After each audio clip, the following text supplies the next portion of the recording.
This video is going to be all about selectable lockers. I'm going to show you what failed on my Eaton ELocker, some of the advantages and disadvantages of an ARB Air Locker, and talk about what are the factory lockers that come on the Jeep Wrangler and Gladiator platforms. All right, let's get to it. Now, if you follow the channel for some time, you know a few years ago I installed a set of ProRock XD60 axles from Dynatrac under my 2020 Jeep Gladiator. They have 538 gears, they're built 72.5 inches wide, and they have been an absolute awesome axle set with the exception of the Eaton ELocker. About a year into owning the axles, I went to Moab, Utah, and I started getting a big popping noise coming from the back end. It was this big ratcheting movement, and what I later ended up finding after I drove the Jeep back cross country and pulled the differential apart was the teeth on the side gear of the Eaton had actually broken, and it was causing the locker to essentially slip. I was able to get that locker covered under warranty through Dynatrac. Dynatrac was awesome to work with, and they had sort of alluded to, hey, we've had some issues with some Eatons, we've seen some things, but if you want to go back with that replacement, we're happy to help you. And they did. They were great. I put another unit in, and about a year later, this one broke again in the rear.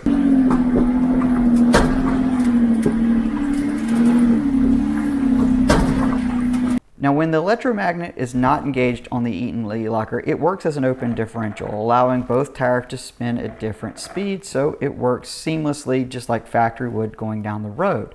Now, when you engage it, you send power to the electromagnet.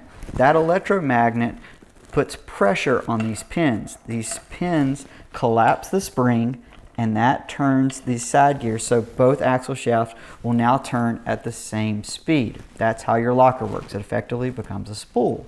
Now, what I have found is happening is that the locker is starting to skip. Now, I don't know if this is a problem because the 12 volt just doesn't have enough pressure and my 40-inch trail grapplers are getting too much traction, but it's allowing the teeth to skip, and it's damaging the teeth. Now, I caught this early, so unlike my other one that actually had broken teeth, this one just had damaged teeth throughout. So it was skipping, popping, and it was super loud outside of the vehicle. You could tell something was an issue here. So if I continued to let this go, these teeth would probably all be gone, and I'd have an even bigger mess. Now, the problem right now is you cannot actually get replacement gears for this. Even though it's obviously parts that you should be able to, you cannot buy this directly from Eaton. It's also worth noting that I do have an Eaton in the front differential that I haven't had a single problem with, and I've never heard a pop or anything else. So part of me thinks that it's a electromagnet issue. It's just not strong enough when you get something like this 7,000-pound Gladiator rock crawling off-road. It's just too much for it, and it allows it to unlock. Again, pure speculation. I don't know, but I've obviously experienced failure twice with it. Now, let's talk about why I went to an ARB and some of the advantages and disadvantages of that. Okay, so considering there are not currently any aftermarket solutions for beefing up the Eaton ELocker, and I would have to go through the same warranty process if I could even get it covered under warranty at this point, I decided I'm not going to go back with that. I'm going to go with something I've had very good luck with in the past, which is an ARB Air Locker. It's a selectable locker, so there's no on-road differences, and when it's engaged, it works just the same as the Eaton as a spool off-road.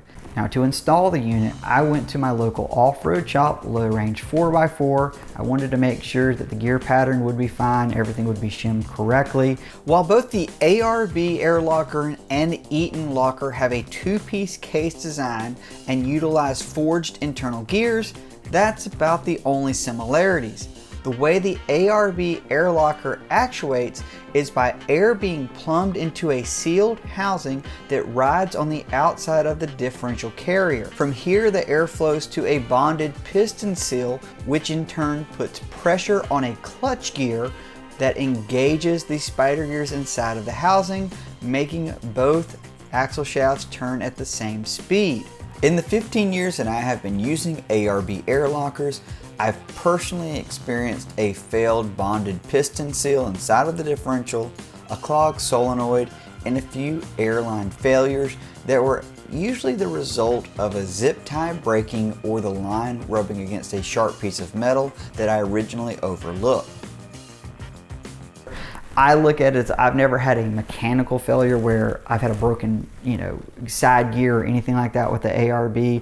I'm willing to deal with any potential air leaks right now over actual broken metal in my differential. I drive this Jeep everywhere I go. Last year alone, I drove it to Moab, Utah. I drove it to the Rubicon Trail from North Carolina. These are long trips. I'm not trailering this Jeep, so I need this setup to be very reliable. So that's why I went with the ARB. Now, if you're curious how I mounted the compressor and what I did for that, we'll get into that right now. So this is my setup. Now I'm using an ARB single compressor, and this is a mount from JCR Off-Road that bolts right to the firewall. I have it wired directly to the battery, and then using my BL400, I've got the single red wire that comes with that pack, and that's what turns the compressor on and off.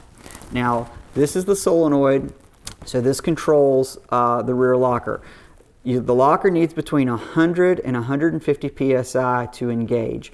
So what I did here is I used the harness that came with the kit, and then I basically cut the wire back here, and I ran 2 wires to the factory locker switch that Rubicon came with, and I used the adapter from Z Automotive so I can use my stock Rubicon switch controls to control my rear locker. So basically inside of the cab, I'll show you here, all I have to do is turn on the locker, the compressor by turning on this switch, which was already on, and then when I want to engage the locker, all I do is hit the factory button and I'm good to go there. So that's how I have this set up, and I always have that where I can key it on. So if I did want to use the compressor for airing up something, I could, but I'm just using it for the locker at this current moment in time. Now this is the new style 6M hose that they provide with the kit. And what you see here is it routed through a rubber hose, and it's like that for almost the entirety of the truck going from front to back. I might eventually get a stainless steel line that's a little bit stronger, you have less to worry about, but basically any and all impact points where this thing might get caught, I have got it sleeved in rubber tubing or something soft on the frame side to hopefully keep this line from chafing. You do have to be careful because obviously your suspension is going to travel and move in the back, so that hose is going to move a little bit, but that's kind of how I have it set up, and so far so good.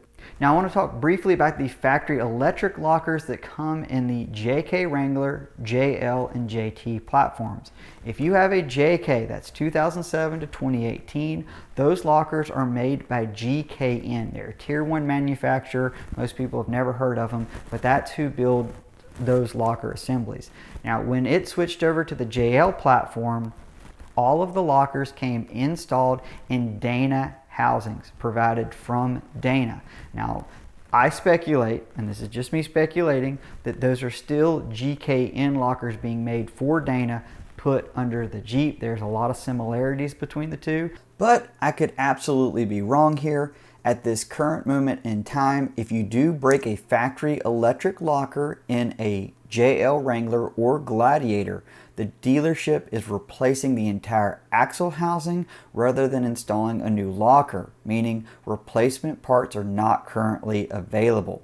It's also worth noting that the ultimate Dana 60 axles that can be purchased from Dana's aftermarket division do not appear to come with the 4-pinion Eaton ELocker like I have, but rather a different style unit that my research indicates is built exclusively for Dana. At this point, I've invested way more in lockers than I ever thought I would, but I'm hopeful that the ARB will be the right solution. I have a few trips coming up with my Gladiator that will definitely put the rear locker to the test, so look for an update coming to the channel in the next couple of months. As always, appreciate you guys watching and look forward to seeing you on the trail.